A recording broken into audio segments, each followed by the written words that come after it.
Top 5 Best presents college student's dead body found day after she got into a car she thought was her Uber. Before we begin, do us a favor by clicking that button and subscribing to our channel for more real-life stories every day. In 2009, two tech entrepreneurs named Garrett Camp and Travis Kalanick founded Uber Cab, and for the next 3 years, they worked on refining the technology that would become the Uber rideshare app that we all know so well. But just a couple of months before Uber could launch, another company came onto the scene with a similar app named Sidecar. Luckily for Uber's founders though, they quickly became the standard and Sidecar was entirely finished by 2015. But along the way, Uber has found themselves the source of controversy, mainly surrounding the security of passengers and drivers alike. And it goes without saying that there have been some very serious incidents. Today we are going to be hearing about what can happen when people exploit the app for unimaginably dark purposes. In Columbia, South Carolina, Five Points is a historically significant area. It features shopping and an active nightlife that attracts hundreds of students from the University of South Carolina. One such student was Samantha Josephson, who was leaving the Bird Dog, a club in Five Points after a night on the town. It was approximately 1:30 a.m. when Samantha decided to part ways with her group and use the app on her phone to order an Uber. Moments later, she was seen on a security camera climbing into a black Chevrolet Impala, presumed to be from Uber. This was the last time Samantha was seen alive.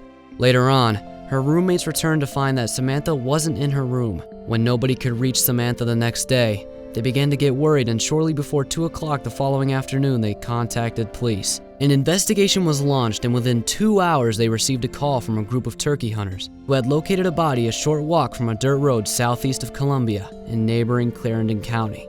Columbia Police Chief Skip Holbrook commented on the isolated nature of the location, saying, quote, "It's very difficult to get to unless you knew how to get there." A short while later, the body was confirmed to be that of 21-year-old Samantha Josephson.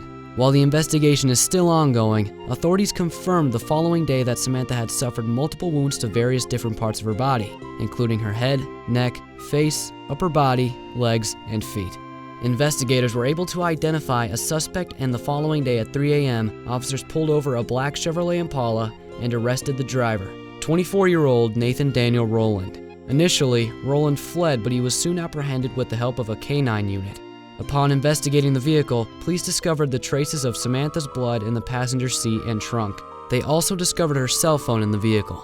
As part of the forensic investigation, it was also determined that Rowland had used liquid bleach, germicidal wipes, and window cleaner, proof that he had tried to remove the evidence in the hours following Samantha's murder. That day, Samantha's father, Seymour Josephson, took to social media to break the news. In a heartbreaking post from Saturday, February 9th, 2019, he says, quote, "It is with tremendous sadness and of a broken heart that I post this. I will miss and love my baby girl for the rest of my life. Samantha is no longer with us, but she will not be forgotten. It is extremely hard to write this and post it, but I love her with all my heart. I could continue to write about her, but it kills me. I sit here and cry while looking at the picture and writing this."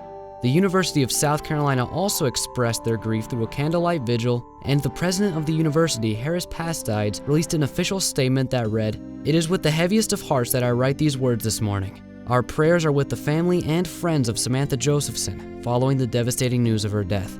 Times like these leave me searching for words of wisdom and comfort. However, I take solace that the Carolina family is here to embrace those who are hurting." Since that fateful night, Samantha's story has gone viral and touched millions of people around the world. One commenter wrote, "Horrifying, so saddened for her family, friends, and community," while another added, "This is disgusting. What happened to our culture? It's so dangerous in our daily lives." Samantha's father has used his daughter's tragic demise to help raise awareness about rideshare apps and how to use them responsibly in the hopes of preventing similar tragedies in the future. According to experts, there are some basic steps that customers can use to ensure that they are having a safe and secure experience with the Uber app. One suggestion is to have the driver confirm the customer's identity by saying, "Who are you here to pick up?" The Uber app also provides users with the license plate and vehicle type for confirmation. While either of these tips could have made all the difference for Samantha, every person should have a right to safe and secure transportation. Thank you for watching. Tap one of the 2 videos on the screen for another amazing story.